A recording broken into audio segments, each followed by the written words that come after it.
The 5 stages of an INFJ's emotional recovery. Healing is not straight, but there are patterns. Stage 1 is confusion. The INFJ feels, what just happened? Was it real? Did I imagine things? Now this is the effect of gaslighting. So just like waking up from a dream, the INFJ cannot explain. Now the second stage of an INFJ recovering from a narcissist is realization. The INFJ begins to see patterns, to see manipulation, to see inconsistency. Now there's this moment, the INFJ stops blaming themselves and start questioning them. They start questioning the narcissist. Then the third stage is grief. This is the deepest stage. The INFJ starts grieving the person you thought they were. You start grieving the narcissist for who they were. You thought they were a good person, then you are realizing they're not. You start grieving the future you imagined you'll have with the narcissist, a good future. You start grieving the version of yourself in that relationship. So what is very important is that this pain is real, so don't rush it. Then the stage 4 is detachment. The INFJ starts to emotionally disconnect from the narcissist. They stop seeking answers. They start regaining mental space. So it feels like quiet after a storm. Stage 5 of a relationship between an INFJ and a narcissist is the rebirth.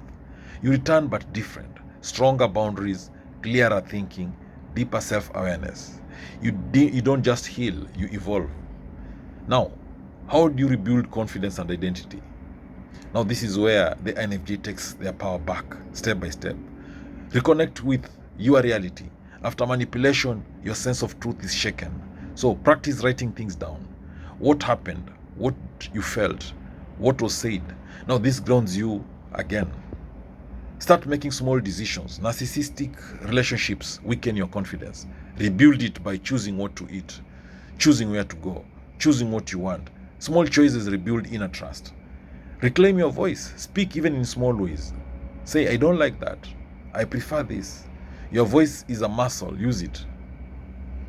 Rebuild self-respect, not just confidence. Confidence says I can do things. Self-respect says I deserve better. So focus on self-respect first. Surround yourself with safe people. People who listen, people who respect boundaries, people who don't confuse you. Healing happens faster in safe environments. Stop romanticizing the past. Be honest. It wasn't all good. It wasn't stable. It wasn't safe. Clarity breaks attachment. Again, create new identity anchors. Ask, who am I outside that relationship? What do I enjoy? What matters to me? Then act on it. Forgive yourself, not them first. This is very important. Forgive yourself for staying too long. Forgive yourself for ignoring signs. Forgive yourself for giving too much. Build boundaries through action, not just thoughts. Say no, walk away, and limit access. That's how identity strengthens. Take your time. You are not behind. You are rebuilding something deeper, your sense of self. So the same heart that made you stay is the same heart that will help you heal if you learn to protect it. A mirror was cracked. It thought it could never reflect clearly again, but one day it realized it was not broken beyond use. It just needed to be held differently. So how do you spot a narcissist in the first 5 conversations? Look at patterns, not charm. Narcissists are often hard to detect because the first impression is engineered. Think of it like this: the performance starts before the truth shows up. The first conversation is too fast, too intense. The red flags are instant deep connection. I've never met someone like you. Oversharing very personal stories quickly. Pushing emotional closeness early. So what's happening? They are fast-tracking intimacy to bypass your boundaries. The simple test is: healthy people take time. Manipulative people rush depth. So the second conversation is that they study you more than they share. So watch for when they ask many personal questions, when they mirror your values too perfectly, when they adapt quickly to your personality. For example, you say, I love honesty. Suddenly they become the most honest person ever. So what is the hidden pattern? Now this is mirroring, not authenticity. So the third conversation is small disrespects appear early. Look for subtle signs: interrupting you often, dismissing your opinions lightly, joking at your expense. So it's not the intensity, it is the frequency of small invalidations. Now the fourth conversation is that they control the flow. The signs are that conversations revolve around them. The narcissists steer topics back to themselves. They don't deeply engage with your feelings. The reality is that you feel heard, but not held in understanding.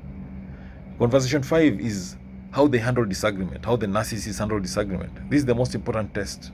Try mild disagreements like I see it differently. Healthy response will be interesting, tell me more.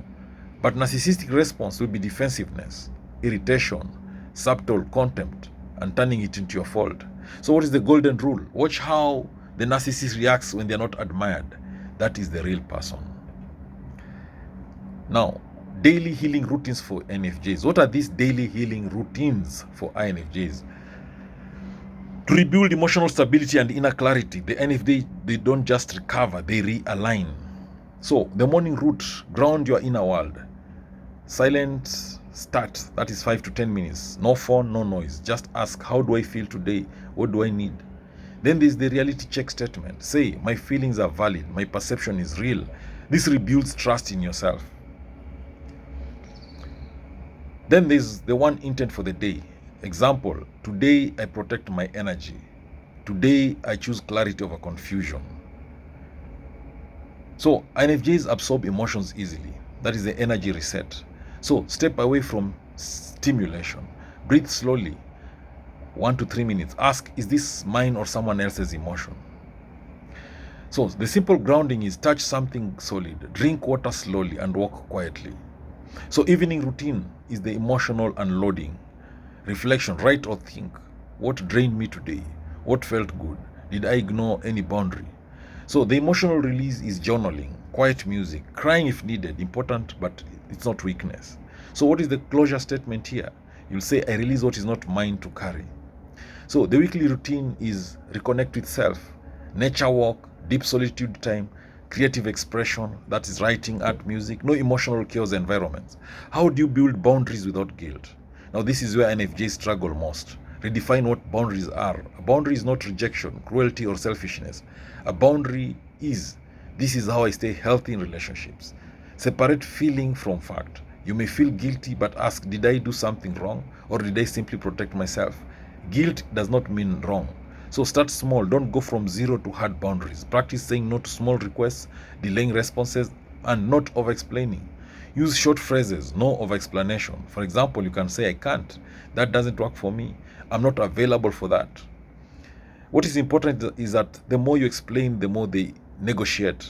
So expect discomfort, not danger. When you set boundaries, guilt will rise, anxiety may appear, others may resist. This is normal, not a sign you're wrong. Remember, who benefits from your lack of boundaries? Ask, who benefits when I have no limits? This brings clarity instantly. So practice self-validation. After setting a boundary, say, I'm allowed to protect my peace. Accept this core truth. Not everyone will like your boundaries, and that is how you know they were needed. So your kindness is not the problem. Your lack of protection for your kindness is. A river gave water to everyone, but it had no banks, so it flooded villages instead of nourishing them. One day it learned, even rivers need boundaries to remain life-giving.